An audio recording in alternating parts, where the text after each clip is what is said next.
Law 1. Never outshine the master.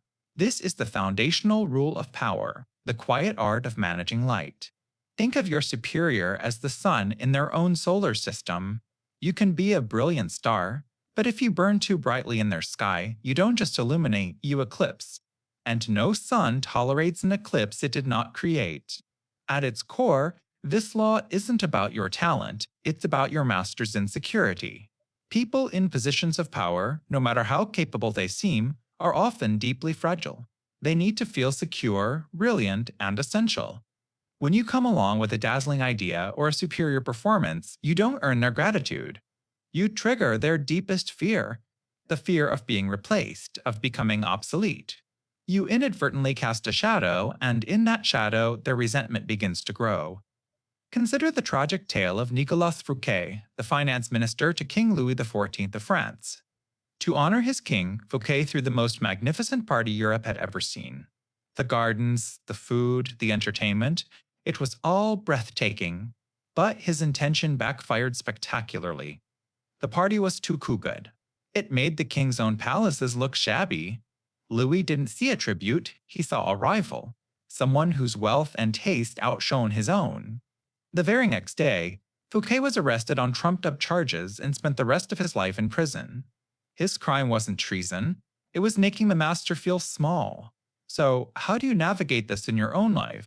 It's a delicate dance. You must be competent, even brilliant, but your brilliance must always reflect back onto your superior. Present your ideas in a way that makes it seem like you're merely building on one of their own suggestions. Give them the public credit. Become the indispensable advisor whose genius makes the leader look like a visionary. You're not hiding your light, you're just aiming the spotlight. This is a form of strategic humility that disarms envy and turns a potential enemy into a powerful ally. Don't mistake this for simple flattery. It's about controlling perceptions.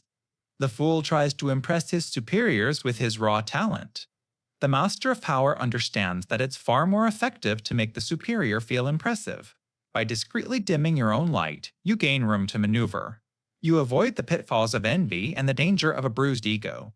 You learn to bide your time, conserving your brilliance for the moment when you are the master, and there is no one left to outshine. Law 2.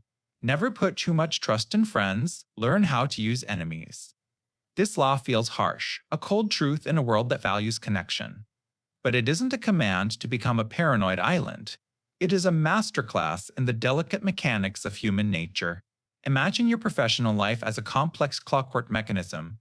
You wouldn't use a gear simply because you're fond of its color. You use the gear that fits perfectly, the one designed to withstand the relentless pressure of time. Your friends are a source of immense comfort, but in the realm of power, that very comfort can become a dangerous liability. When you elevate a friend, you fundamentally alter the landscape of your relationship.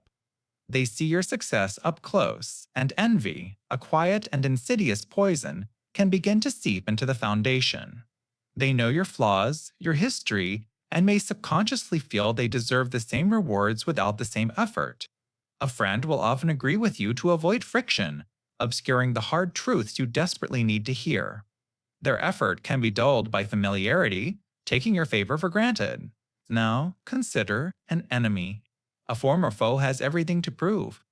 When you turn an enemy into an ally, they are often more loyal than a lifelong friend because they are grateful for the unexpected clemency.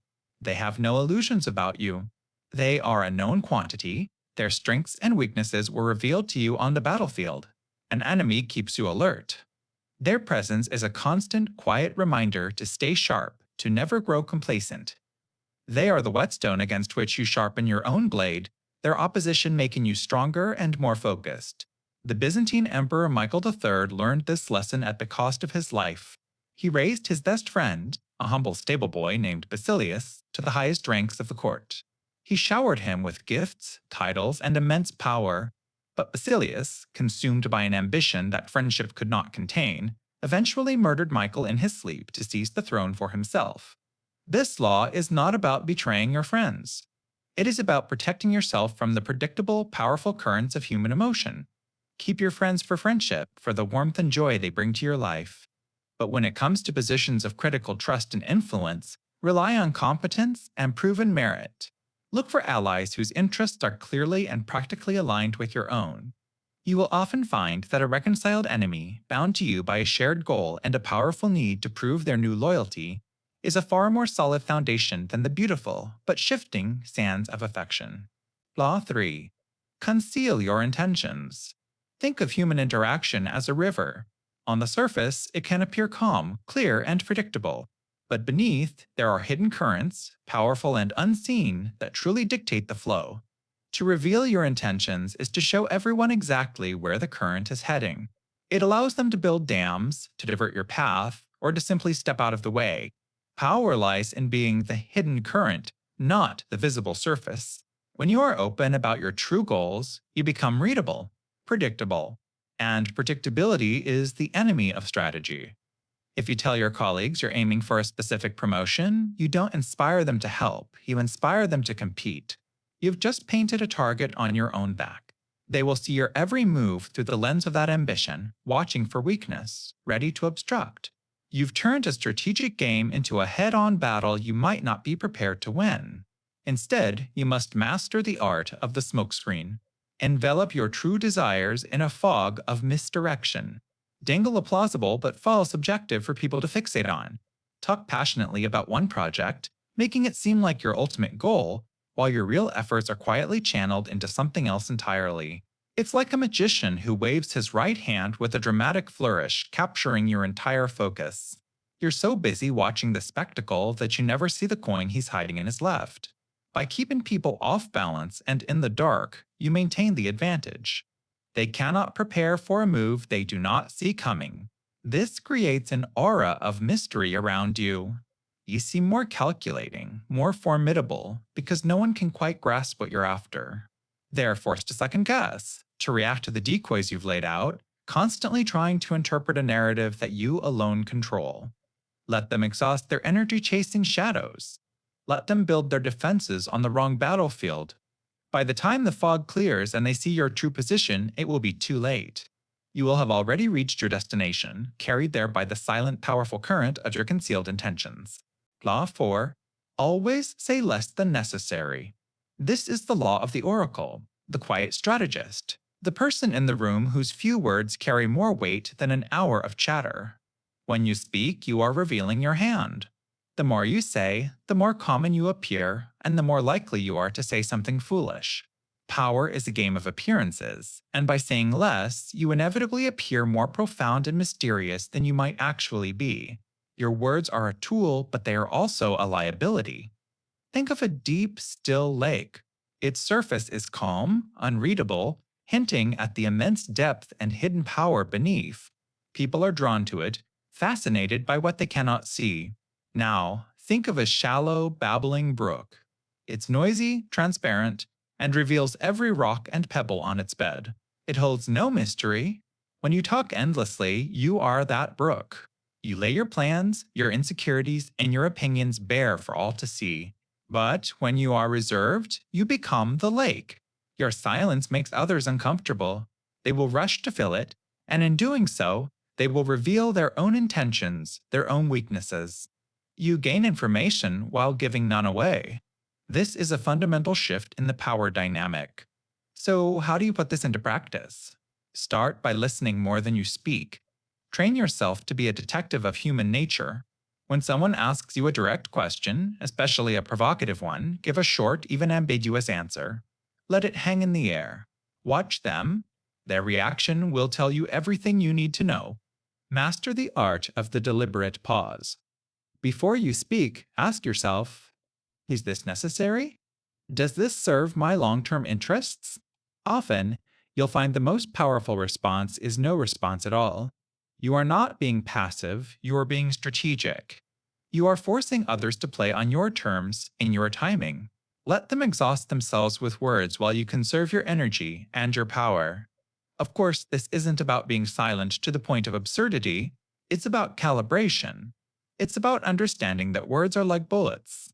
Once fired, they cannot be recalled. The goal is not to have an empty chamber, but to make every single shot count. Let your economy of language create an aura of authority.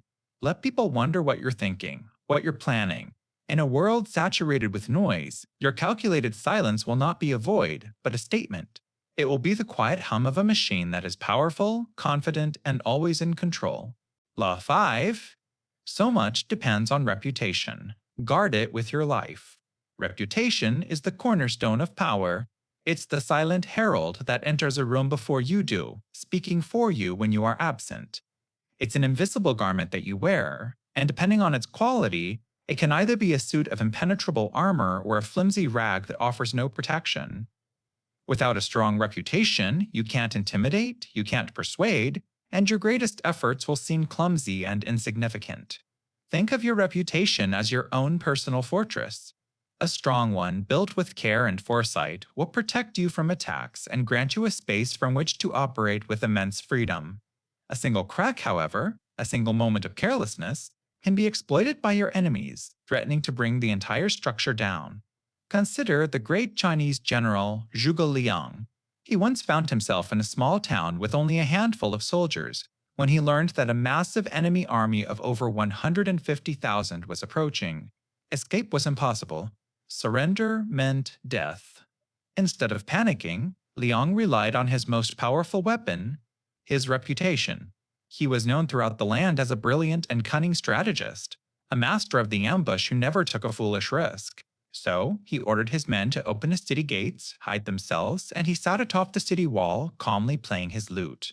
When the enemy general, Sima Yi, arrived and saw this bizarre scene, the open gates, the silent city, and his rival playing music, he immediately suspected a trap. He knew Zhuge Liang's reputation for caution and elaborate tricks. Believing a massive ambush was waiting for him, Sima Yi ordered his entire army to retreat. Zhuge Liang's reputation alone had saved him and his men from certain destruction. Your task is twofold. First, you must consciously build your reputation. Associate your name with a single, outstanding quality. Are you the most diligent? The most creative? The most honest? Own that trait. Make it your calling card. Once established, you must be ruthlessly vigilant in protecting it. Be aware of potential attacks before they happen.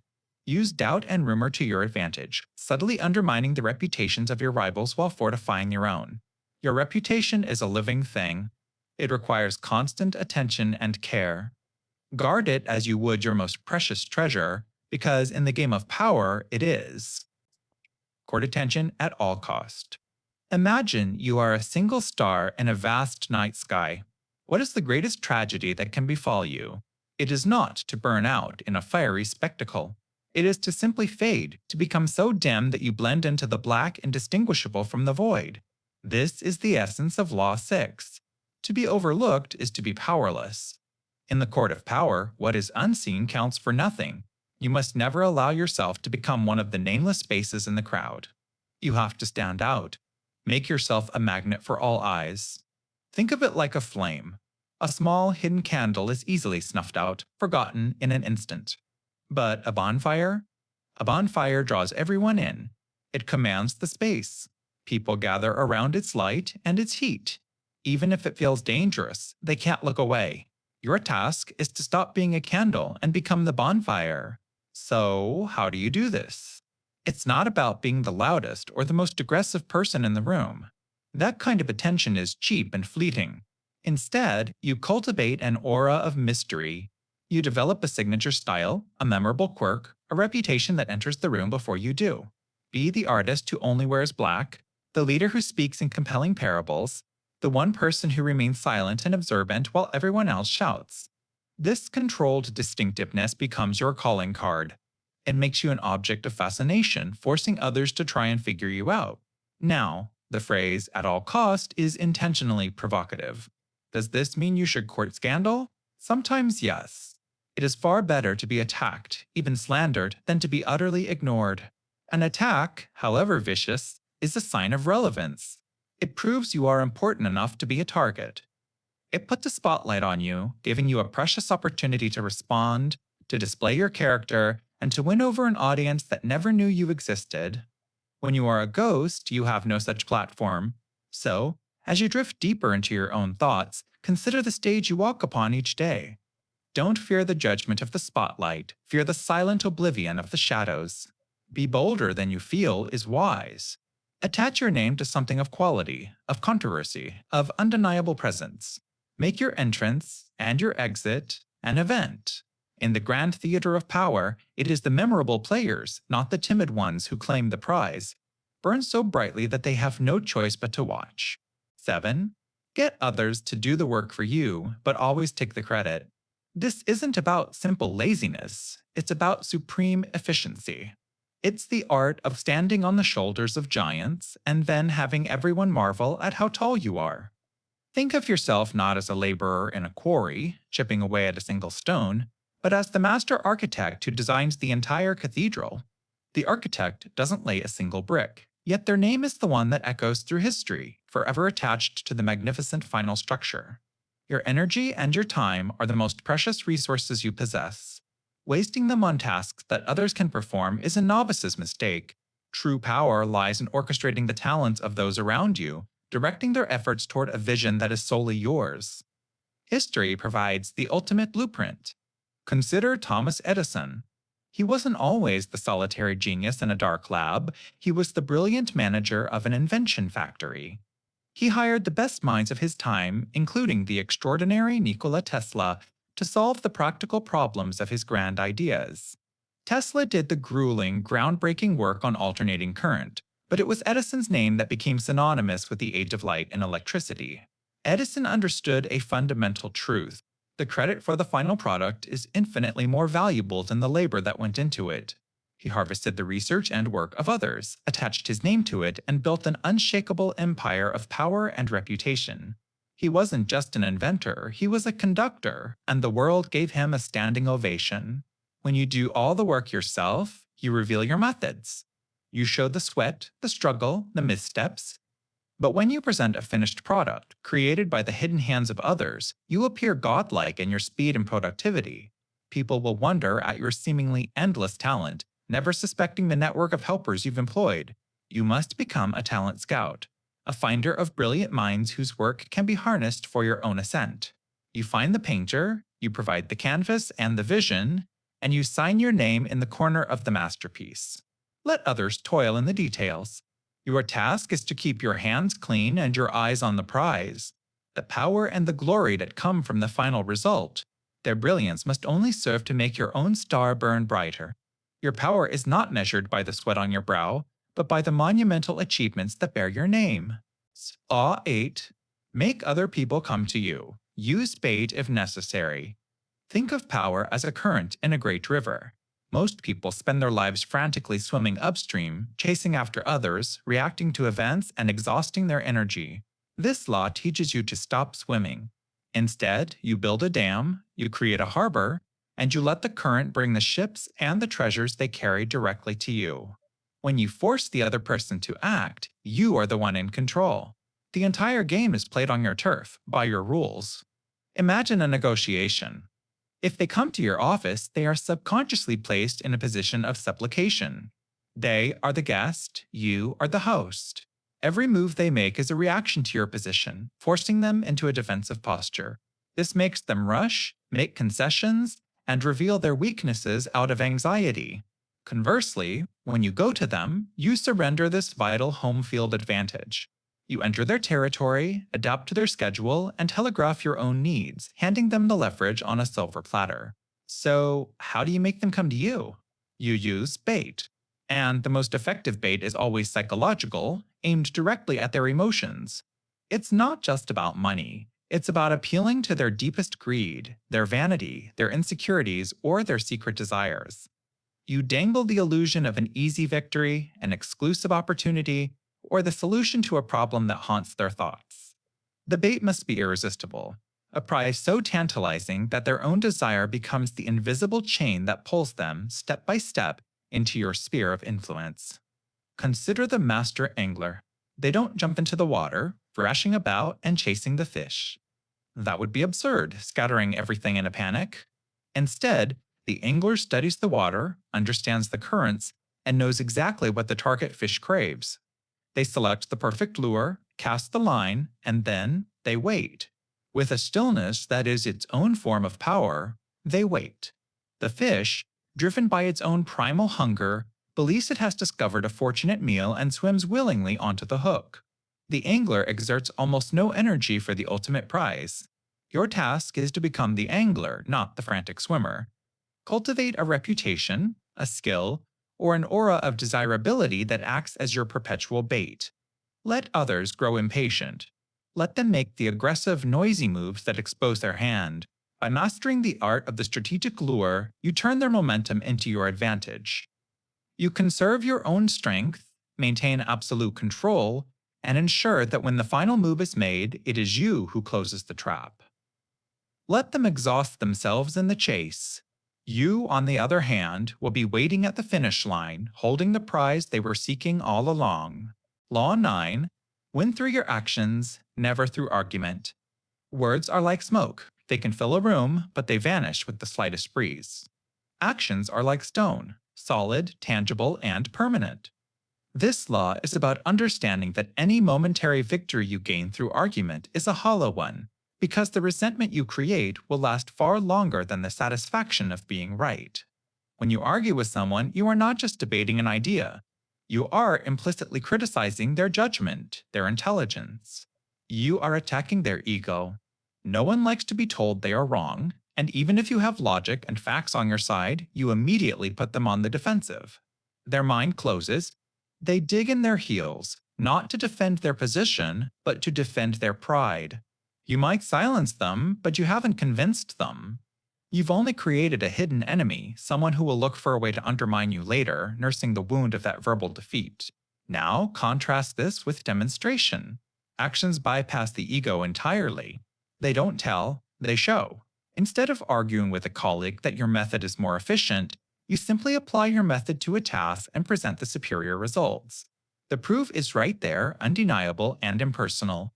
You haven't made them look foolish, you've simply revealed a better path. They can adopt it without losing face. Your actions become a silent, persuasive force that people gravitate toward. It's the difference between a critic who talks about how a bridge should be built and the engineer who actually builds it. Think of your goal as a great boulder blocking your path. Argument is like shouting at the boulder, explaining in perfect detail why it should move. It's a pointless expense of energy. Action is the river. The river doesn't argue, it simply flows.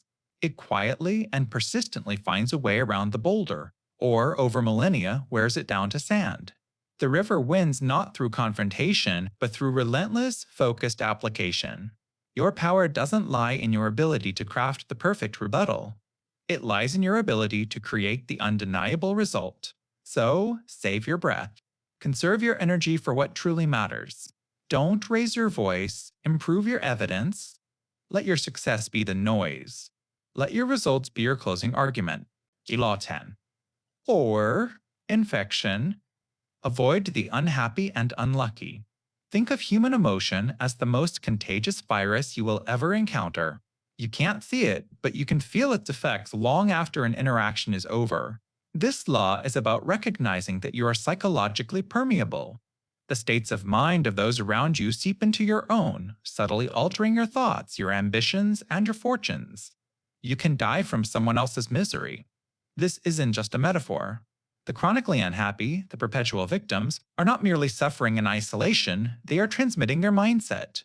They are emotional black holes, and their gravitational pull is relentless. You may feel a sense of duty, a desire to help or uplift them. But Robert Greene warns us to see them for what they are, drowning swimmers. In their panic and desperation, they don't care that they are pulling you under. They will cling to you, drain your energy, and entangle you in their self-made dramas until you are just as submerged as they are. This infection is insidious. It doesn't happen overnight. It's a slow poisoning. You spend time with someone who constantly complains, and soon you find the world looks a little grayer. You associate with someone who always makes calamitous decisions, and you start to believe that bad luck is a cosmic force rather than the result of poor judgment. Their instability becomes your own. Their pessimism colors your worldview. Before you know it, you've caught their misfortune. Power requires a stable mind, clear vision, and an abundance of energy. These are your most precious resources. The infector depletes all three. Your task is not to judge them or even to change them. That is a fool's errand. Your task is to protect your own well-being with ruthless discipline. You must learn to recognize the signs, the constant appeals for sympathy, the pattern of turmoil, the blame cast on everyone but themselves. When you spot an infector, you must not fight them. You must not try to educate them. You simply quarantine yourself. Create distance. Gravitate instead toward the cheerful, the successful, and the stable. Their positive qualities are just as infectious. By choosing your associations with the care of a physician selecting a treatment, you don't just avoid illness, you actively cultivate your own health, your own luck, and your own power. Law 11. Learn to keep people dependent on you. Imagine you are the only source of water in a vast desert. People don't journey to you because they like you, they journey to you because they are thirsty. This is the core of true, lasting power. To maintain your own independence, you must make others dependent on you. Many people make a fatal mistake. They believe that love and friendship are the strongest bonds. They teach their colleagues everything they know, they share their best contacts, they give away their secrets freely, hoping for loyalty in return. But once the student has surpassed the master or the well of knowledge has been drained, the master is often forgotten. Gratitude is a heavy stone, and most are eager to drop it. Need, however, is a chain that never breaks. So, how do you forge this chain? You must become a keystone in the arch. You cultivate a talent so unique, a skill so specialized, that you become irreplaceable. Don't be the person who just builds the wall. Be the only architect who knows how to design the fortress. Guard your formulas, your methods, your sources of wisdom. Never teach anyone everything you know. You must always hold something back, a secret garden of expertise that only you can access. This isn't about being a tyrant. It's about strategic generosity. You give people just enough to keep them coming back for more. You solve a problem for them, but you position yourself as the only one who can solve the next one. You become so entangled in their affairs, so central to their success and stability, that the idea of cutting you out would be more painful and destructive than keeping you. It would be like a king exiling his only doctor in the middle of a plague. Let others feel strong and independent. Let them believe they are the ones in control. But you, the master of this law, understand the truth. Your power does not come from the title you hold or the friends you have. It comes from being the one thing they absolutely cannot do without. They may resent the dependence, but they will fear losing you far more. And in that fear lies your security, your freedom, and your quiet, unshakable power. Law 12. Use selective honesty and generosity to disarm your victim. One sincere and honest move will cover over dozens of dishonest ones. Think of it as a psychological skeleton key. While people build walls of suspicion and distrust, a single, well-aimed act of kindness or a surprising moment of truth can bypass the entire fortress. It doesn't break the door down, it gently turns the lock from the inside. Why is this so effective? Because it violently disrupts expectations. When you're dealing with someone suspicious, they are on high alert, scanning for any sign of deceit. They expect you to be selfish, cunning, and manipulative. But when you suddenly offer a genuine gift or confess to a minor harmless fault, their entire framework for understanding you shatters. Their mind is thrown into confusion. This person isn't who I thought they were. This confusion is a weapon. In that moment of disorientation, their guard drops. This is the timeless strategy of the Trojan horse. The Greeks didn't storm the walls of Troy, they offered a magnificent gift. The Trojans, blinded by the sheer generosity and symbolism of the horse, willingly pulled the instrument of their own destruction inside their gates. Your selective honesty, your calculated gift, is that beautiful wooden horse. It's so charming, so disarming, that your target invites it into their confidence without a second thought. They fail to see the hidden agenda nestled within. Use selective honesty to create an aura of credibility. By admitting to a small weakness or a trivial mistake, you appear refreshingly human and trustworthy. This one truth acts as a smokescreen, making people far less likely to question your larger, more significant deceptions. They'll think, well, they were honest about that, so they must be telling the truth about this. Generosity works on an even deeper, more emotional level. A targeted gift makes you appear noble and selfless. It creates a subtle sense of obligation and, more importantly, it makes it incredibly difficult for someone to feel suspicious of you. Kindness is a powerful anesthetic for the rational mind. While they are basking in the warmth of your gesture, their critical faculties are put to sleep. Remember, the key word here is selective. This is not a call to genuine virtue. It is a calculated performance. The honesty is a tool, the generosity a tactic. You are creating a single, brilliant flash of light to momentarily blind your opponent, giving you the perfect opportunity to move in the shadows.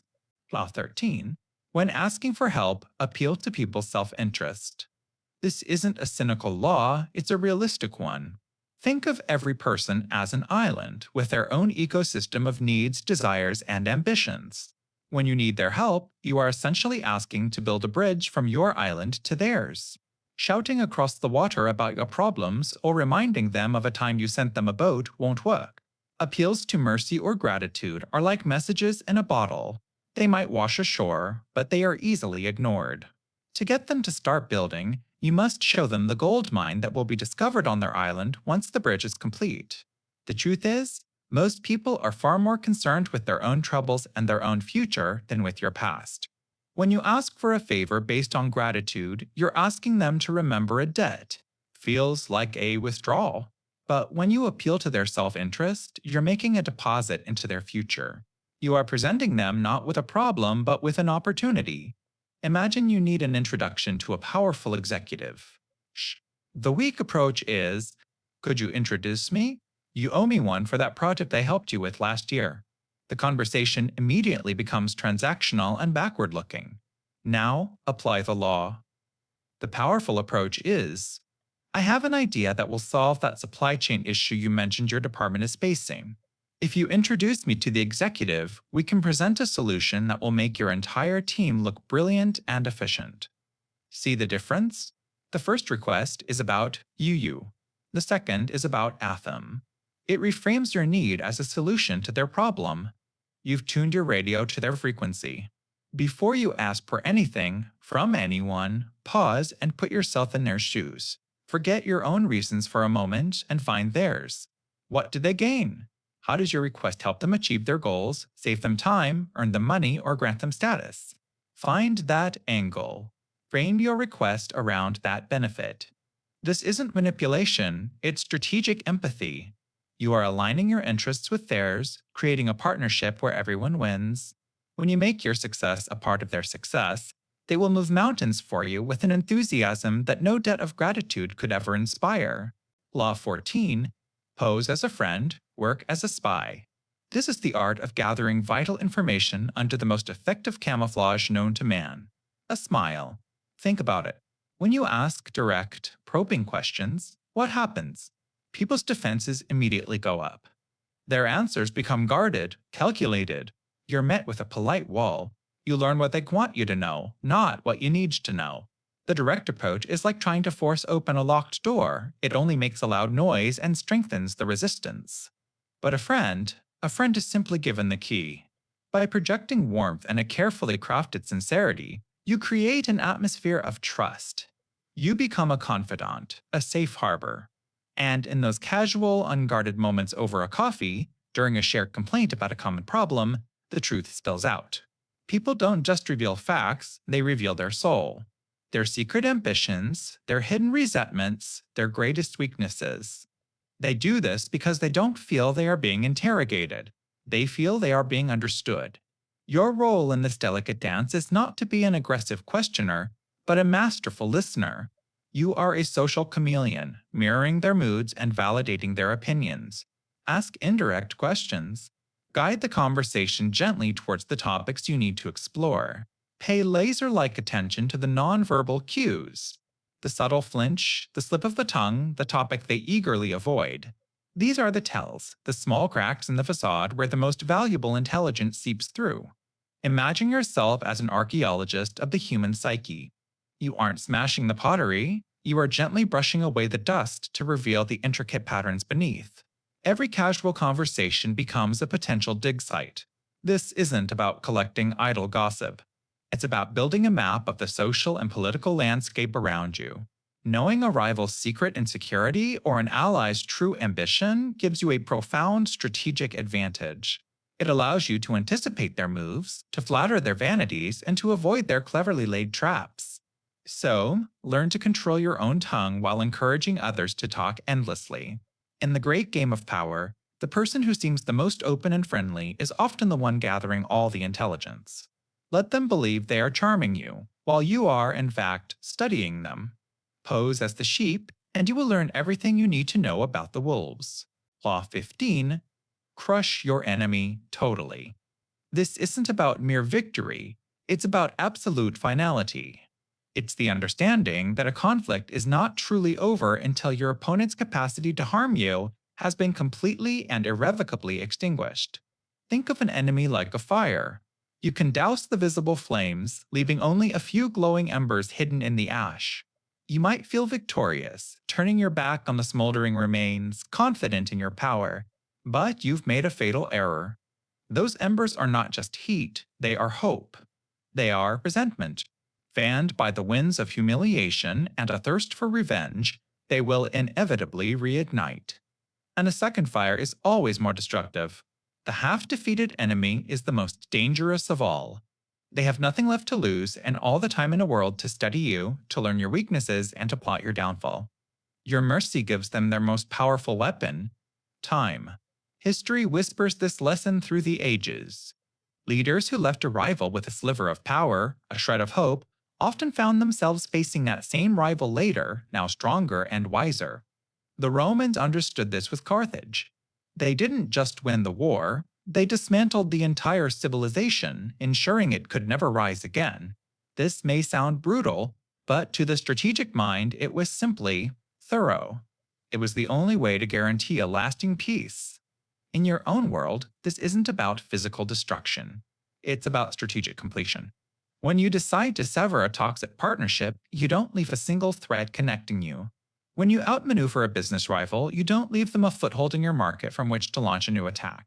You must be decisive and absolute. The spirit of this law is about recognizing that half measures and incomplete victories are the seeds of future crises. You are not being needlessly cruel, you are being a realist about human nature. You are protecting your future peace by ensuring the conflict has a definitive, unambiguous end.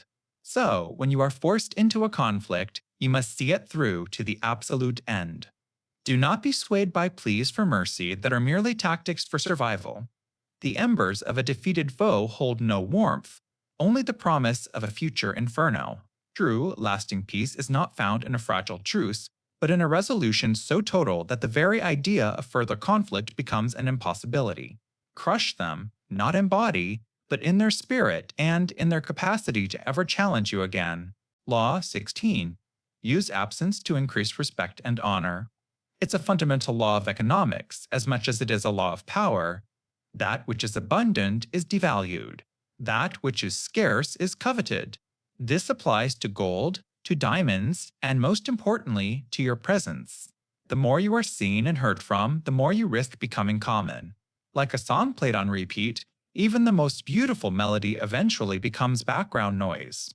When you are constantly available, people take you for granted. Your ideas seem less brilliant, your presence less impactful.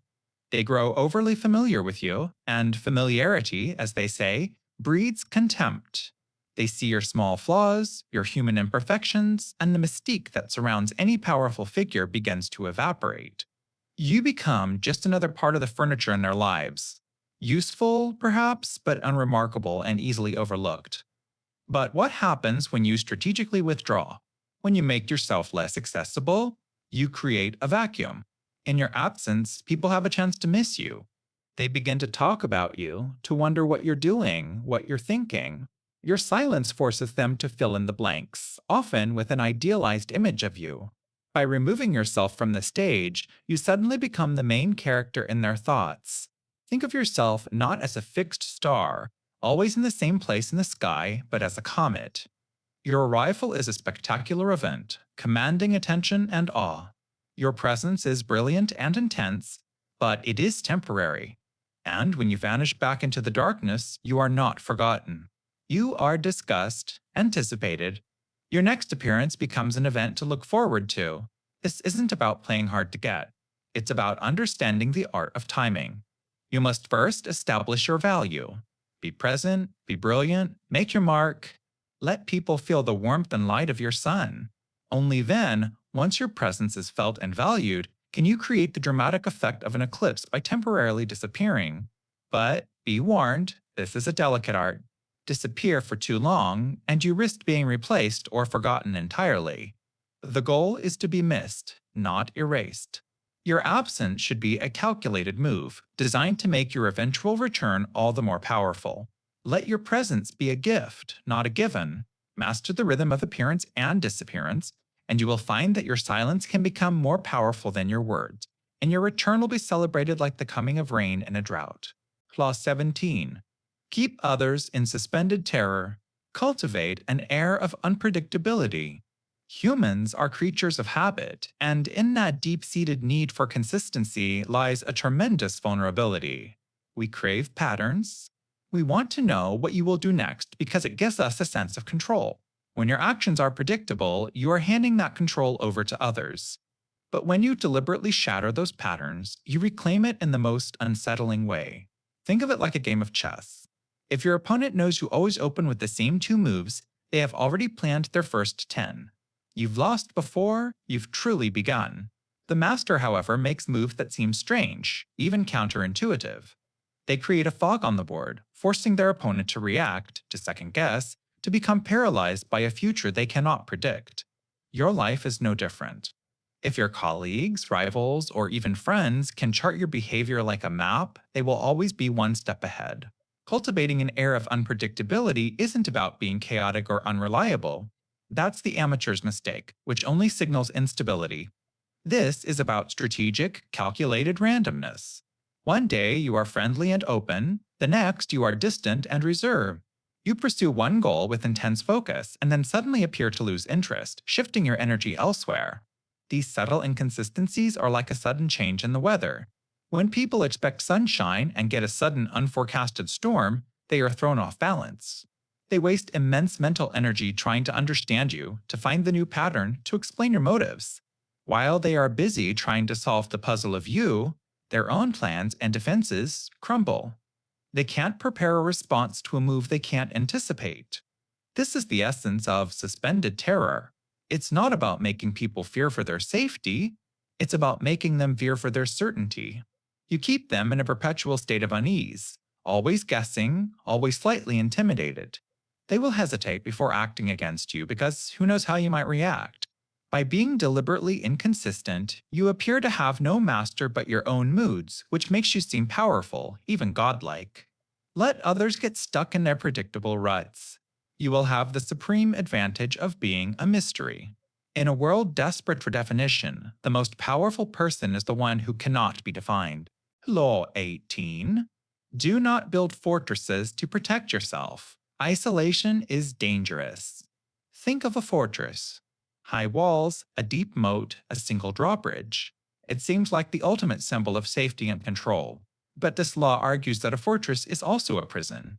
The very walls you build to keep danger out also lock you in, cutting you off from the most critical resource for power. Information? When you retreat from the world, you go blind. You stop hearing the whispers of new alliances, the subtle shifts in your rival strategies, the currents of public opinion. You're trying to play a complex game of chess while staring at a blank board. Your intelligence becomes stale, your judgments flawed. You become an easy target not because your walls are weak, but because you can't see the siege engines being built just beyond your line of sight. Isolation also warps your perspective. Inside your self-made fortress, your own thoughts and fears echo back at you, growing louder and more distorted with each repetition. Paranoia takes root. Small slights become grand conspiracies. You lose the ability to distinguish real threats from imagined ones. This psychological isolation is as dangerous as any physical attack, because it makes you your own worst enemy, leading you to make rash, self-destructive decisions based on shadows. Power is a social game. It depends on circulation, like blood in the body. You must constantly move among people, listen, observe, and be seen. By embedding yourself in various groups and networks, you create a web of allies and informants. An attack on you is no longer a simple matter. It risks disturbing the entire web. Your presence makes you tangible, your intentions known, and your power respected. You become a node in a network, not a solitary tower waiting to be toppled. So, resist the instinct to withdraw when you feel threatened. That is the moment you must push outward. Force yourself into the social swirl. Find new allies, listen at new doors, and make your presence felt. The comfort of a fortress is a deceptive illusion. It promises security but delivers stagnation and vulnerability. True safety isn't found in stone walls, but in the fluid, dynamic, and ever-shifting world of human connection. You are only as strong as your network, and a fortress has none. Law 19. Know who you're dealing with. Do not offend the wrong person. Imagine walking through a jungle. Some vines are harmless ropes, others are venomous snakes in disguise. The social world is this jungle, and you must learn to tell the difference. This law isn't about being paranoid, it's about being a master strategist. Because a single misstep, a careless joke, or a minor slight against the wrong individual can unleash a lifetime of consequences from an enemy you never knew you made. There are many types of dangerous people, but they often hide in plain sight. There's the arrogant wolf with a fragile ego. They seem boastful but are deeply insecure. An insult to their pride, however small, will fester into a poisonous obsession for revenge. They will wait for years, plotting in the shadows, just for the chance to see you fall. Then there's the serpent with a long memory. They don't get angry, they get even. They'll smile to your face, all while meticulously dismantling your reputation, your career, your life, piece by piece. You won't even see the attack coming until the damage is irreversible. So, how do you navigate this treacherous terrain? You become a social detective. Before you act, you observe. Don't be fooled by appearances, the flashy suit, the quiet demeanor. These are just costumes. Instead, look at their history. How do they handle pressure? How do they treat those with less power? Do they hold grudges? Their past actions are a blueprint of their true character. Listen more than you speak. People love to talk about themselves, and in doing so, they hand you the keys to their psyche. Think of it like a high-stakes game of chess. You wouldn't use the same opening move against every opponent. You study their style, anticipate their strategy. In the same way, you must learn to categorize people. Don't cast your pearls before swine and never try to deceive a true fox. Your insults and your charm are valuable resources. Don't waste them, and certainly don't misapply them where they will backfire. Misjudging someone is like pouring water on an electrical fire. Your intentions might be harmless, but the result is a catastrophic explosion. The world is not filled with people who share your values or your capacity for forgiveness. Serve your energy. Choose your battles wisely. And before you ever make a move, make sure you know exactly who is sitting across the board. Because in the game of power, offending the wrong pawn can be the move that gets your king checked. Law 20. Do not commit to anyone. Imagine yourself as a cloud, drifting high above the landscape. Below, people and factions scurry about, planting their flags, declaring their loyalties, and digging trenches for battles. From your vantage point, you see the whole board. You are not bound to one valley or one mountain. You observe, you gather moisture, and you choose precisely when and where to release your power as rain. This is the essence of non-commitment. It is the fool who rushes to take a side, eager to be accepted. In doing so, you instantly chain yourself to the fate of another. Their enemies become your enemies. Their weaknesses become your liabilities. You become a predictable tool, a pawn in a game you didn't create. Your autonomy, your most precious asset, vanishes. But when you resist the urge to commit, a fascinating shift occurs. You become a center of gravity. By not pledging your support, you make your support a prize to be won. People will court you, they will woo you, they will reveal their true intentions and their desperate attempts to secure your allegiance. You maintain your independence, and in doing so, you gain control over them. Think of it like a master investor. They don't pour all their capital into the first promising venture they see. They watch the market. They study the players. They keep their resources liquid, ready to deploy where they will have the greatest impact. Your commitment, your time, energy, and support is your capital. Do not invest it recklessly. This law isn't about being cold or disloyal. It's about being deliberate. You can engage with people, you can help them, but you must not let them absorb you into their cause. Maintain a space between yourself and others, a space where your own judgment can thrive. Let others exhaust themselves in their frantic alliances and rivalries. You remain above it, a figure of potential, holding the ultimate power, the power of choice. By refusing to be owned by any single side, you ensure that you are always and only the master of your own. Law 21. Play a sucker to catch a sucker, seem dumber than your mark. This is the art of the intellectual smokescreen. It's a deliberate performance designed to appeal to one of the most powerful and predictable human emotions, vanity. When you encounter someone, your natural instinct might be to display your intelligence, to prove your worth. This law asks you to do the exact opposite. Let your target feel like the smartest person in the room. Let them feel superior. A person blinded by their own ego is walking on a path you have laid for them, all while thinking they discovered it themselves. They cannot see the trap being laid at their feet. Think of your intelligence as a bright light. If you shine it directly in someone's eyes, they will flinch, turn away, and shield themselves. They become defensive, suspicious, and guarded. But if you dim that light, allowing them to feel that their own light is brighter, they will relax. They will open up. In their eagerness to demonstrate their superior knowledge or cunning, they will reveal far more than they ever intend. They will expose their strategies, their weaknesses, and their deepest intentions, all while believing they are simply educating a less gifted mind. You must give them the space to feel brilliant.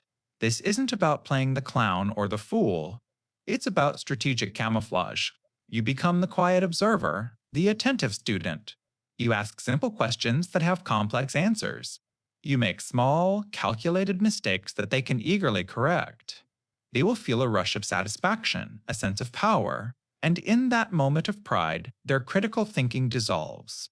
Every correction they offer is a confession. Every condescending explanation is a blueprint of their ambitions. While they are busy performing, you are gathering critical information. You are mapping out their psyche without them ever realizing they are being surveyed.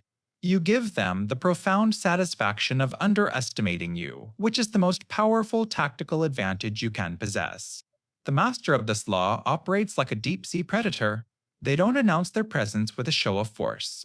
They blend in, appearing harmless, unassuming, almost forgettable. It is only when their mark is completely comfortable, completely convinced of their own safety and superiority, that the true nature of the game is revealed. By then, it is always too late. Remember, true power is rarely loud. True intelligence isn't about winning arguments or showing off what you know. It's about controlling the flow of perception. And the ultimate form of control is to make your opponent forget they are even in a game, right up until the moment of checkmate. Law 22. Use the surrender tactic. Transform weakness into power. This is perhaps the most counterintuitive weapon in your arsenal.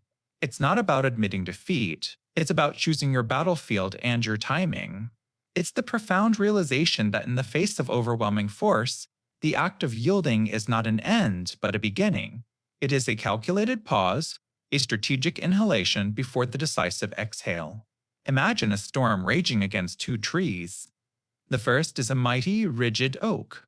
It resists the wind with all its strength, refusing to bow.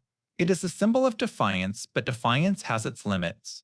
The sheer force of the storm eventually finds a weak point, and the oak cracks and falls. Beside it stands a slender willow. It doesn't fight the wind. It dances with it. It bends so low its leaves touch the ground, letting the hurricane's fury pass right over it. When the storm subsides, the mighty oak is a memory, while the willow, unharmed, slowly rises again. Be the willow. When you find yourself outmatched, fighting back is often what your enemy expects and wants. It's a battle on their terms. Resisting drains your precious energy and validates their sense of superiority. But when you surrender, you instantly change the dynamic. You refuse to play their game. This act of submission is deeply unsettling for an aggressor. Their victory feels unearned, their power display is met with nothing. Pride clouds their judgment. They grow complacent, arrogant, and blind to the real threat you pose in your quiet observation. This surrender gives you the invaluable gift of time. Time to regroup, to study your opponent from the inside. While they celebrate, you are learning. You see their weaknesses, their overconfidence, the cracks in their armor that are only visible up close. This isn't a passive wait, it's an active camouflage. It requires a deep mastery of your own emotions, swallowing your pride for a much greater prize. You are a predator playing dead, allowing your prey to grow careless and wander closer. Your eventual return to the fight will be devastating because it will be completely unforeseen. They defeated a shadow, but now they face a substance they cannot comprehend. Remember, true power doesn't always roar. Sometimes it whispers. It doesn't always resist. Sometimes it yields. Surrender is not the end of the struggle. It is a potent, hidden weapon, allowing you to absorb the blow, outlast the storm, and choose the precise moment to reclaim your power. The Law 23. Concentrate your forces. Think of your energy, your talents, and your time as sunlight. Spread out over a vast area, they provide a gentle, diffused warmth. But when you focus them through the magnifying glass of a single, unwavering purpose, they gain the intensity to ignite a fire. This is the art of rejecting diffusion and embracing deep, singular impact. Our modern world celebrates the opposite. It praises the multitasker and rewards the person with a finger in every pie. We are encouraged to scatter our attention across a dozen projects, 100 contacts, and 1,000 fleeting interests. You end up stretched thin, like a shallow lake covering a vast area, impressive in its breadth, perhaps, but lacking any real depth or driving force. This diffusion is the silent killer of power. It creates the frantic illusion of activity while producing minimal, forgettable results. You're always busy, but are you ever truly effective? The masters of power operate on a completely different principle. They are like a river forced through a narrow canyon. The volume of water hasn't changed, but its concentration transforms its nature, turning it into a relentless torrent that can carve through solid rock over time. Power is not found in the sheer number of your endeavors, but in the focused intensity you bring to one. You must find your single point of leverage, your one great talent, your most critical project, your most powerful source of support, and pour all of your resources into it relentlessly. This requires a ruthless, almost surgical sense of priority. You have to learn to say no to the good so you can say yes to the great. You must abandon the trivial pursuits that drain your precious energy. Identify your center of gravity. For the early Rothschild family, it was a singular focus on finance and controlling the flow of information, ignoring all other temptations. This allowed them to build an empire while more scattered rivals faded into obscurity. For you, it might be mastering one high-demand skill to the point of genius instead of dabbling in 5. It is cultivating one powerful relationship instead of collecting 1,000 shallow acquaintances. Conserve your forces. Do not attack on multiple fronts, for you will win on none. Instead, find the enemy's key weakness, your opportunity's critical vulnerability, and apply overwhelming, concentrated pressure until it breaks. Intensity will always defeat extensity. The goal is not to be everywhere at once, but to be overwhelmingly, decisively present where it matters most. That is how you carve your will into the world. Clause 24. Play the perfect courtier. Imagine the world of power is an ancient royal court. The person in charge, your boss, your client, your superior, is the monarch on the throne. And you are a courtier. Your success, even your survival, depends not on brute force or blunt honesty, but on your grace, your subtlety, and your ability to navigate the delicate web of ego and insecurity that surrounds power. The court is a place of immense danger. A direct compliment can sound like clumsy flattery. A direct criticism is seen as an act of war. If you seem more brilliant than the master, you inspire fear and envy. If you seem incompetent, you are dismissed. Most people stumble through this world, unaware of the unspoken rules, and wonder why their hard work goes unnoticed or, worse, is punished. The perfect courtier, however, understands the game. You must become a social chameleon, effortlessly adapting your style and tone to match the person you are with. You don't just mirror them, you harmonize with them, making them feel comfortable, understood, and brilliant in your presence. Think of yourself as the ghostwriter of your master's success. You provide the killer ideas, the crucial data, the elegant solutions, but you allow them to take the credit. Your reward isn't the spotlight, it's their trust and dependence, which is a far more stable form of power. This is a tightrope walk. You must be able to flatter, but with such subtlety it seems like a genuine observation. You must be able to offer advice, but in a way that makes it seem like it was their idea all along. You never bring your problems or complaints to the master. You project an air of effortlessness, as if your difficult tasks are accomplished with ease. You learn to control your emotions, presenting a calm and pleasant face no matter the turmoil within.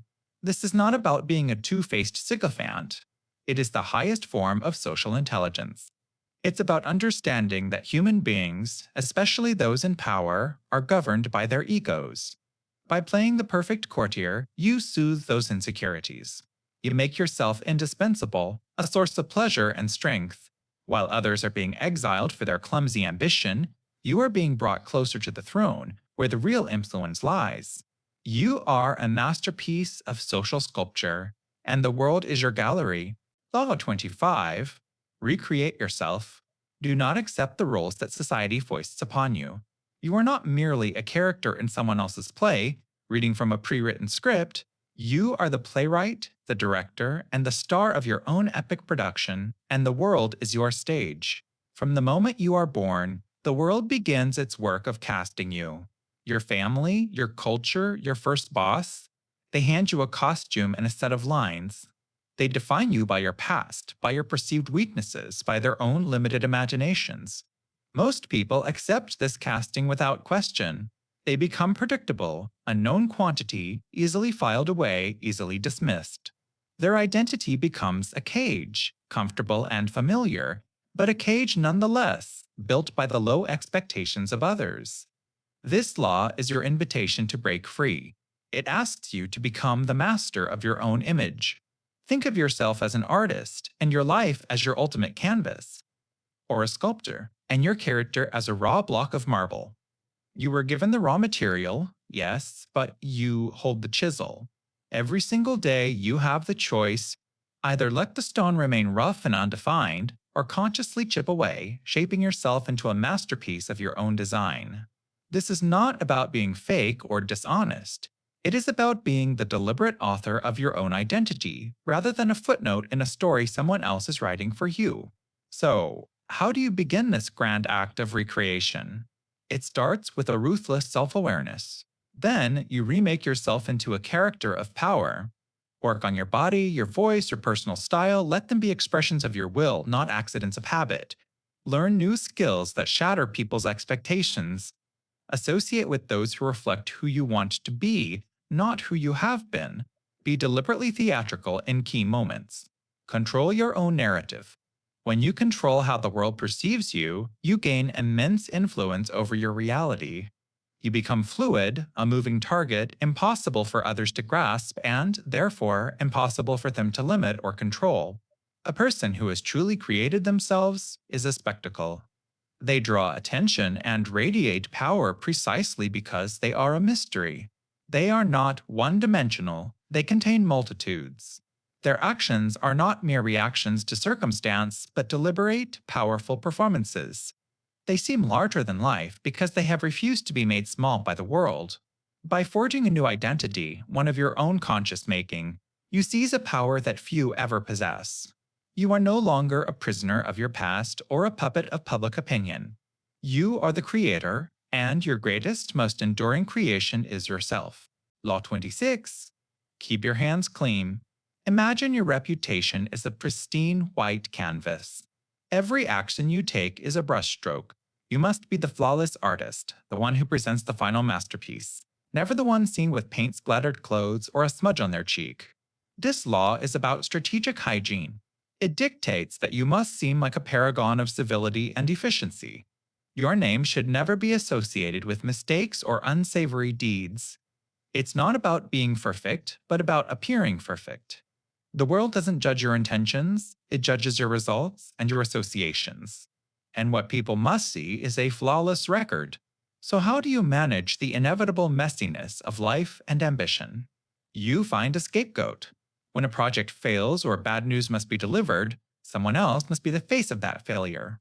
They become the lightning rod for blame and anger, absorbing the negative energy while you remain above the fray, appearing sympathetic or even surprised by the outcome. Think of a powerful CEO who uses a vice president to announce layoffs. The public directs their anger at the VP, but the CEO's image as a visionary leader remains largely intact. He made the decision, but the VP's hands are the ones that look dirty. An even more subtle tool is what's known as the cat's paw. The term comes from an old fable where a clever monkey convinces a cat to pull hot chestnuts out of a fire. The cat burns its paw, and the monkey enjoys the reward. In the game of power, you must find your cat's paw, a person or an entity you can use to carry out your less than noble, risky, or difficult tasks. They take the risk, they do the dirty work, and you reap the benefits without any of the blowback. You get the chestnuts without ever feeling the heat. This is so critical because mistakes and misdeeds stick to you like tar. They tarnish your image and limit your future options. A single major blunder can haunt you for years, making others hesitant to trust or follow you. By keeping your hands clean, you are not just avoiding blame in the present, you are preserving your power for the future. You maintain an aura of untouchable competence. You become the ghost in the machine, the one whose will is done, but whose fingerprints are nowhere to be found. Law 27. Play on people's need to believe to create a cult-like following. Humans are meaning-seeking creatures, constantly searching for a pattern in the chaos, a cause to champion, a new faith to follow. This deep, primal need is a void, and a void is a vacuum of power. To master this law, you don't fill that void with complex reality. You fill it with a simple, intoxicating promise. Think of yourself not as a leader, but as a social architect. Your first step is to create an object of worship, a unifying cause. Keep it beautifully vague but shimmering with potential. Promise prosperity, enlightenment, a new way of living. Words like transformation and destiny are your tools. Rationality is your enemy, enthusiasm is your fuel. You must speak with a feverish conviction that bypasses the mind and goes straight to the heart. Next, you build a world around this promise. You create rituals, a special vocabulary, a unique way of seeing things that separates your group from the outside world. This creates an us versus them dynamic, a powerful social glue. It makes your followers feel special, chosen, part of something exclusive. They are no longer just individuals. They are initiates in a grander story, and you are the storyteller in chief. Imagine a ship lost in a storm. Your movement is the lighthouse. The light itself is the initial reward. It offers direction, hope, and a focal point in the terrifying darkness. It doesn't matter yet if the harbor is safe. What matters is the belief in the light. You must be that unwavering light. Exploit this dynamic by structuring your group in a hierarchy, creating tiers of initiation that make people strive to get closer to the inner circle and to you. Manufacture martyrs and scapegoats. The outside world becomes the source of all evil, reinforcing the group's purity and solidarity. Your followers will defend the cause not because it's logical, but because their identity is now completely intertwined with it. They aren't just following you, they are following a better version of themselves that you have promised them. Master this, and their belief will grant you almost limitless power. Law 28. Enter action with boldness. Hesitation is a poison. It doesn't just slow you down, it infects the very air around you, signaling weakness to both allies and enemies. If you are unsure of a course of action, do not attempt it. Your doubts and vacillations will sabotage your execution. Everyone senses indecision, and once it is sensed, it is exploited. Think of it like this. Your doubt creates a vacuum, and in the world of power, vacuums are never left empty. They are quickly filled by the aggression of others, by their plans, by their desire to take advantage of your uncertainty. Your timidity doesn't buy you time, it buys your opponent time. Boldness, on the other hand, is a gravitational force. It pulls people and circumstances towards you. When you act with unshakable conviction, you seem destined for success. Any mistakes you make along the way are often overlooked, dismissed as the necessary cost of ambition. A lion does not tentatively stalk its prey. The hesitation would telegraph its intent and guarantee failure. The attack, when it comes, is a singular, explosive act of commitment. This is the nature of power. You felt this in your own life. When you ask for something timidly, you practically invite a no. Your half-hearted apology sounds insincere. Your hesitant proposal is picked apart for every flaw. Why? Because your lack of conviction makes others uncomfortable. It forces them to have the confidence that you yourself lack. The secret here is that the boldness of the execution is often more critical than the perfection of the plan. A mediocre idea executed with dazzling confidence will almost always triumph over a brilliant idea executed with timidity. The bold move intimidates. It throws your opponents off balance. They are so busy reacting to the audacity of your action that they don't have time to scrutinize its foundation. So, once you have deliberated and chosen a path, you must seal off all avenues of doubt. Enter the arena as if you cannot fail. Let your boldness be the armor that deflects criticism and the weapon that carves your path forward. For in the silent theater of power, the timid are forgotten, but the bold create their own legends. Law 29. Plan all the way to the end. The ending is everything. It is the final judgment on all your efforts, the lens through which every struggle and triumph will ultimately be viewed. A brilliant beginning means nothing if the conclusion is a disaster. The outcome is the only thing that truly counts. You see, most people are adrift in a sea of immediacy. They react to the day's events, celebrating a small victory here, panicking at a minor setback there. They are so focused on the next move that they never see the entire board. They are like a ship's captain who gets excited by a favorable wind, but has no destination in mind. They are busy, but they are not going anywhere specific. This emotional, short-sighted approach leaves them vulnerable to the plans of others and to the cruel whims of circumstance. To practice this law, you must resist the temptation to improvise your way through life. Instead, think of yourself not as a character in the story, but as the author. Before you write the first word, you must know how the story ends. Envision the final scene, the successful outcome, in vivid detail. Hold that image in your mind. This clarity of destination is your greatest weapon. It allows you to navigate the confusing twists and turns along the way because you always know where you are going.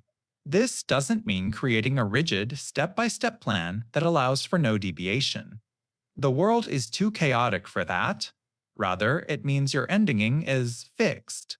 Your goal is your North Star. Knowing the destination gives you incredible flexibility in choosing the path. When obstacles arise, you won't panic. You will simply adjust your route because the endpoint remains clear. You can absorb blows, suffer temporary defeats, and even appear to lose, all with a deep sense of calm, because you know these are merely chapters in a story that concludes with your victory.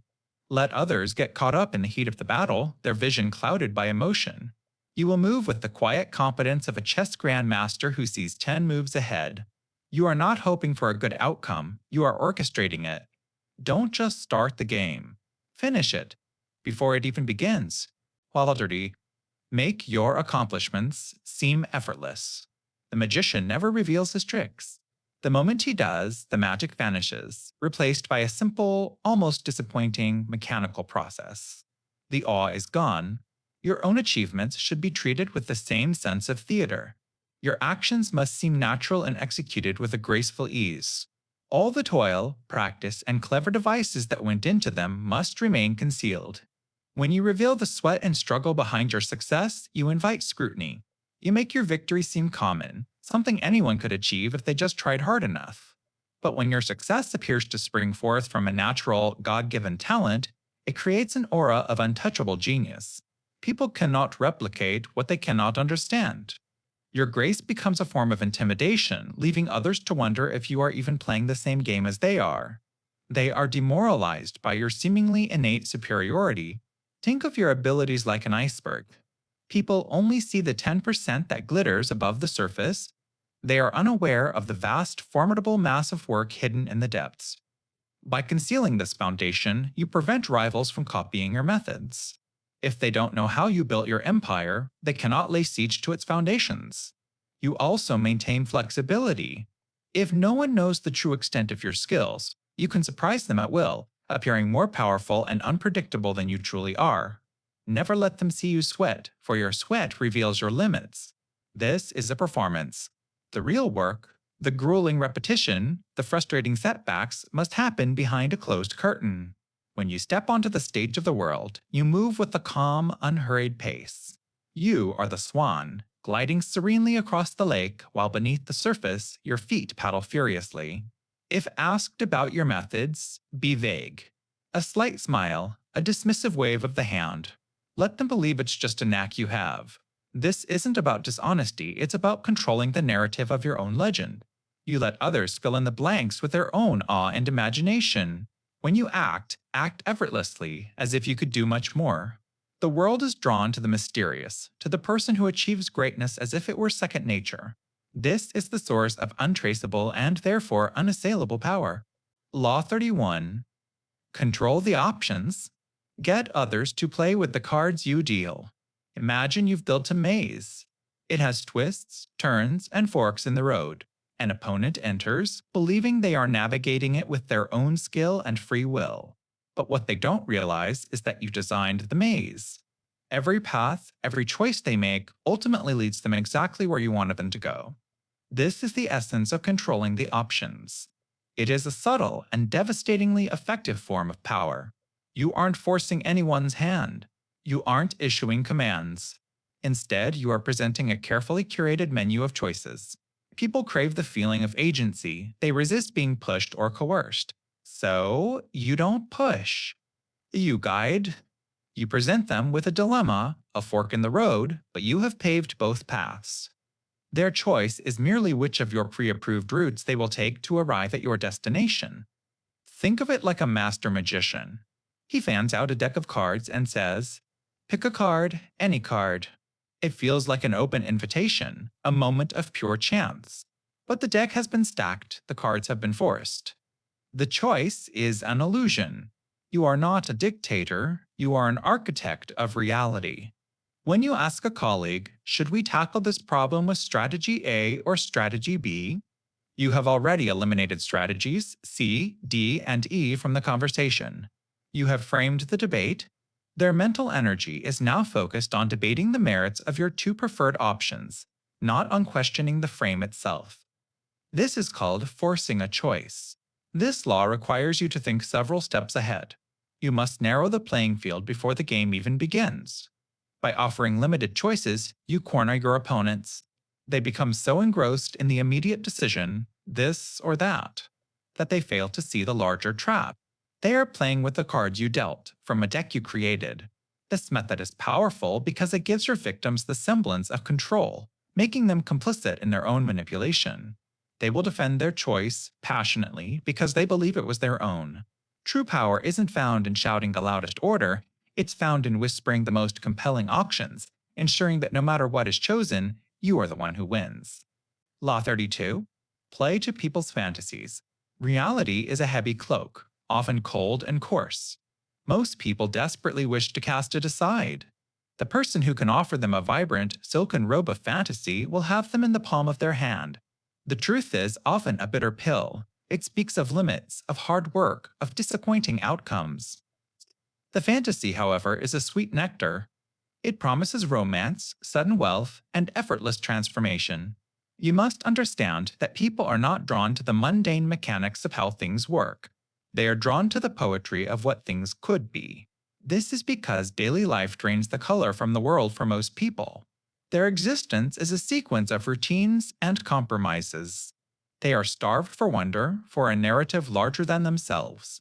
So when you speak, avoid the stark, colorless language of facts and figures. Instead, conjure vivid images. Weave a story that taps into their deepest desires and latent dreams. Think of yourself not as a pragmatist, but as a kind of modern alchemist. The alchemist never sold the tedious process of heating metals and mixing chemicals. They sold the ultimate fantasy, turning worthless lead into pure, shining gold. That single, powerful image was enough to secure fortunes and royal patronage. Your projects, your ideas, are the base metals. Do not present them as such. You must learn to speak of the gold. Frame your goals in the most dazzling terms possible. When you present an idea, you must consciously resist the urge to be overly practical. The practical details can come later, whispered only to the necessary few. To the masses, to your audience, You must be a poet of possibility. The more mundane your actual proposition, the more you must cloak it in the fantastic. Promise the moon, and you will capture their imagination. Offer a simple step-by-step plan, and you will capture only their fleeting attention. This is not about deceit. It is about understanding a fundamental human truth. We are creatures of emotion, driven by hope and dreams. The concrete world is where we live, but the world of fantasy is where we long to be. By becoming the purveyor of that fantasy, you offer an oasis in the desert of the ordinary. They will see you not as a simple merchant or leader, but as a magician who can color their gray world. And in that perception lies a power that reality can never grant you. Law 33. Discover each man's thumbscrew. Think of every person you meet as an intricate, locked safe. You can bang on the door, you can try to pry it open with force, but you will only meet with resistance. The true master of influence doesn't use a crowbar. They listen for the subtle clicks of the tumblers. They search for the hidden combination. This combination, this secret entry point, is a person's thumbscrew. It is the singular weakness, the one insecurity or unquenchable need that governs most of their behavior. Everyone has one.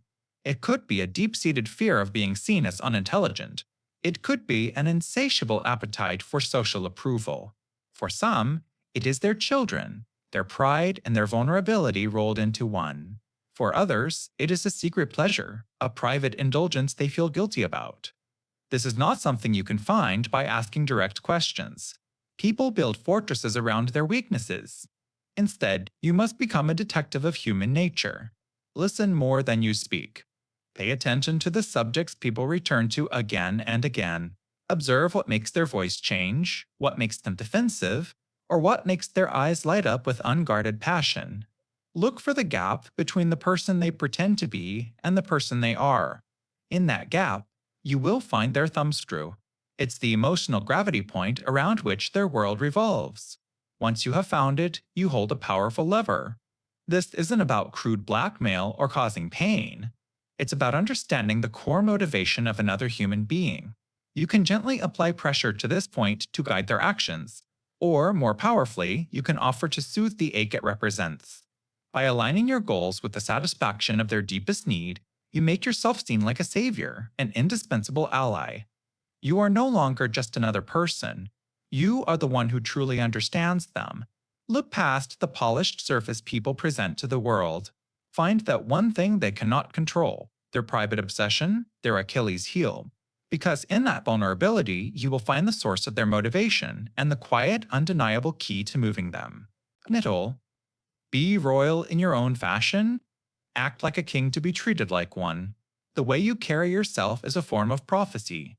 You are telling the world how to treat you, and the world, for the most part, will obey.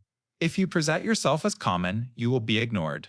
If you demand a crown, you will be seen as a contender for the throne. This isn't about arrogance or delusion. It's about understanding a fundamental human truth. We are all desperate to believe in something, and we are drawn to those who believe, without question, in themselves. Think of it like this. An ordinary stone, placed on a velvet cushion inside a glass case, suddenly gains an aura of importance. Is the stone itself any different? No. But its presentation, its context, has transformed it. You are the stone. Your actions, your posture, your self-regard, that is the velvet cushion. Too many people act like they belong in the discount bin. They shrink, they apologize for their existence, they doubt their own value. And so, the world takes them at their word and offers them a discounted life. To act like a king is to reverse this. It's to carry an invisible crown. This means you stop haggling over petty matters. You don't get dragged into undignified squabbles. You are generous, not because you have a lot, but because generosity is a display of power and abundance. A king doesn't pinch pennies. A king doesn't worry about the opinions of peasants. You must project an air of unshakable confidence, not in what you've accomplished, but in your destiny. Christopher Columbus is a perfect example. Before he had discovered anything, he demanded the title Admiral of the Ocean Sea and a 10% share of all revenues from the new lands. His audacity was so immense, so regal, that the King and Queen of Spain were half convinced by his confidence alone. He acted as if his success were a foregone conclusion, and in doing so, he made it one. This creates a powerful feedback loop. When you act with dignity and self-assurance, others begin to see you that way. Their respect bolsters your confidence, which in turn makes you act even more royally. You must be the one to set your own price. Aim high and conduct yourself with the grace and certainty of someone who deserves it. Place the crown on your own head, and soon enough, the world will have no choice but to see a monarch. Law 35. Master the art of timing. Timing is not a skill, it's a sense. It's the invisible art of making your actions resonate with the world around you. Most people are slaves to time, constantly reacting, always in a hurry, or forever too late. They see time as a straight line to be rushed along, but a master of power understands that time is not a line, but a fluid, three-dimensional space. To master it, you must learn to recognize its three distinct forms. First, there is what we call long time. This is the vast, slow-moving current of trends and the general mood of the era. You cannot fight this current. To do so is to exhaust yourself needlessly. Instead, you must develop a profound patience. You become a surfer, studying the ocean, feeling the subtle shifts in the water, waiting for the one massive wave that will carry you effortlessly to shore. You don't create the wave, you simply recognize it and ride it with perfect balance. This requires observation, not frantic action. The second form is forced time. This is the tactical moment, the brief window of opportunity that opens and closes in an instant. While long time demands patience, forced time demands ruthless speed and decisiveness. It is the moment your rival makes a mistake, the moment the market shows a flicker of weakness, the exact second to make your move. Think of a predator that can lie still for hours, conserving all its energy. It seems passive, but it is hyper-aware. When the perfect moment arrives, it explodes with focused, overwhelming force. Hesitate here, and the opportunity vanishes forever. Finally, there is end time. This is the art of the conclusion. So many people start strong but falter at the finish line. They either rush the ending out of anxiety or drag it on for too long, letting all the momentum die. You must learn to orchestrate your finale. You build pressure, you control the pace, and you bring matters to a swift, decisive conclusion that leaves no room for doubt. Your victory should feel like a powerful crescendo in a symphony, not a tune that just fades away. To master these 3 times is to stop living in your own head, ruled by your impatient desires. You must look outward. Sense the spirit of the moment. Is it a time for bold action or for cautious waiting? By attuning yourself to this rhythm, you learn when to lay low, when to strike, and when to bring the curtain down. Time will cease to be your enemy. It will become your most powerful and silent accomplice. Law 36. Disdain. Things you cannot have. Ignoring them is the best revenge. Your attention is a currency, perhaps the most valuable one you possess. Where you choose to spend it determines the reality you inhabit. Shine it on a goal, and the path forward illuminates. But shine it on a trivial annoyance, a petty insult, or a desire you can't fulfill, and you give that small thing immense power over you. Acknowledging a minor problem is like watering a weed.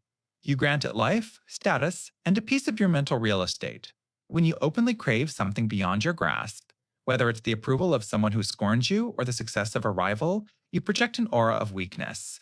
You are broadcasting to the world that you are incomplete, that your happiness is contingent on something external. This fixation doesn't just make you look weak, it makes you feel weak, trapping you in a cycle of frustration and envy. The truly powerful reverse this dynamic. They practice the art of strategic disdain. This isn't about pretending something doesn't exist, it's about consciously deciding it is unworthy of your energy. Imagine a tiny dog yapping at the heels of a great lion. The lion does not roar back, it does not even turn its head. Its lack of reaction is the ultimate assertion of its power. The dog simply does not matter. Your disdain is that lion's indifference.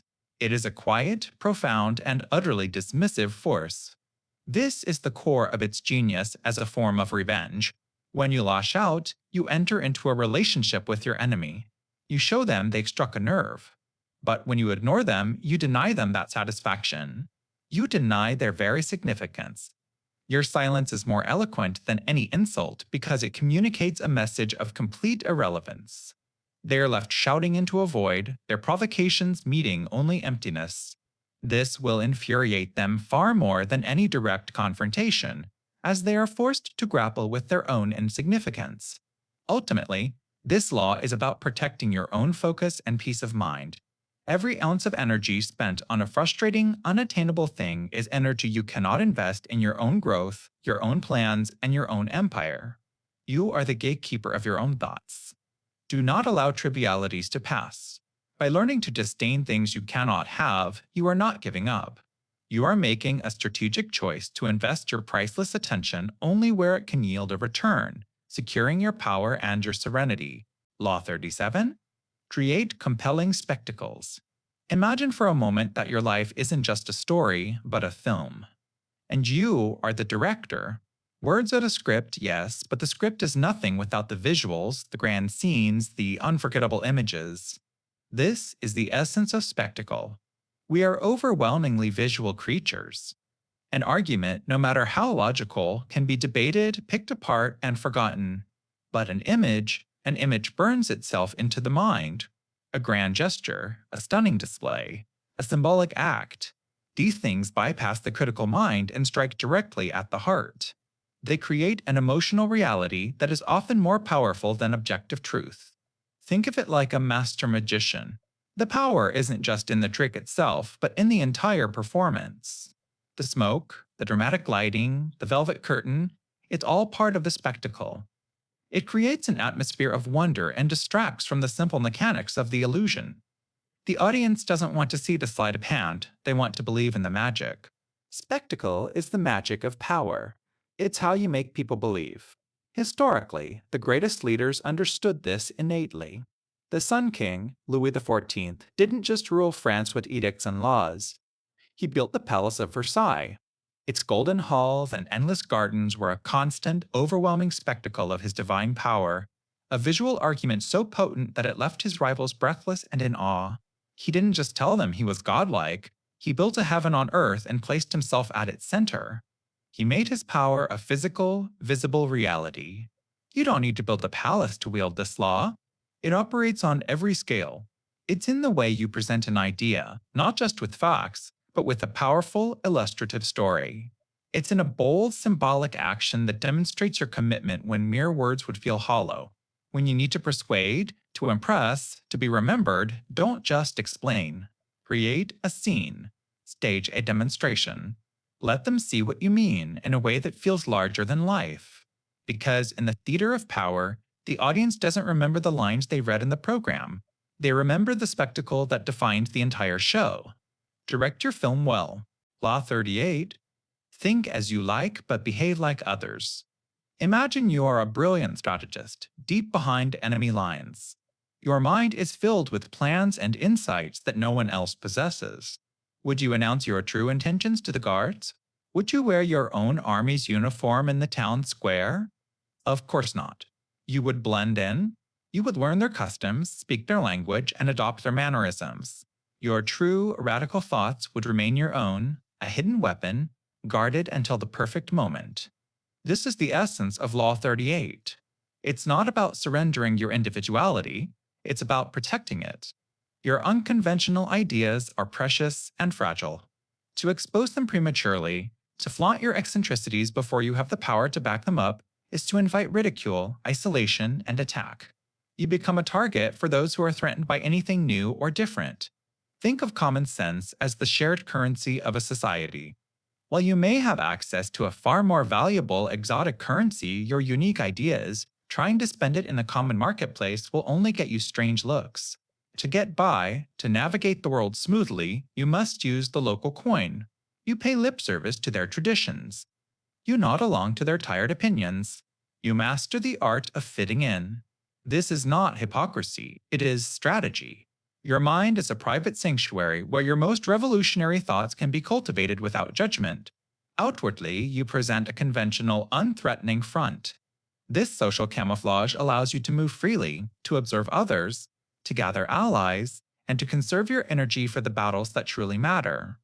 Wasting your political and emotional capital on proving a small, unconventional point is a fool's game. The world does not reward rebels who fail, it punishes them. By behaving like others, you lull them into a state of comfort. They see you as one of them, and they lower their guard.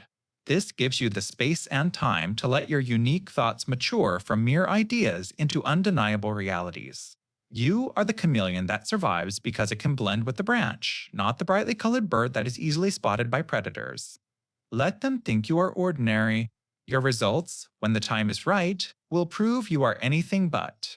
Law 39. Stir up waters to catch fish.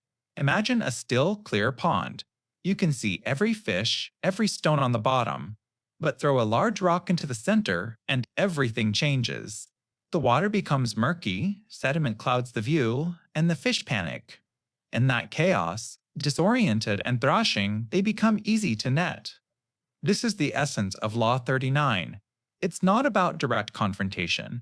It's about creating an environment where your opponent defeats themselves through their own emotional reactions. The core principle is psychological. Anger, fear, and vanity are powerful currents that cloud human judgment. When a person is overcome with emotion, their intellect dims. They become predictable, making rash moves and exposing fatal weaknesses. Your task is to find the perfect stone that will create the biggest splash in their particular pond. What is their deepest insecurity? Their most fragile point of pride? A subtle comment, a calculated insult disguised as a compliment, or even a strategic silence can be enough to trigger the storm. You don't need a hurricane, you just need to muddy the waters enough so they can no longer see you clearly. As you do this, your own state of mind is critical. You must be the fisherman on the bank, not another fish caught in the turmoil.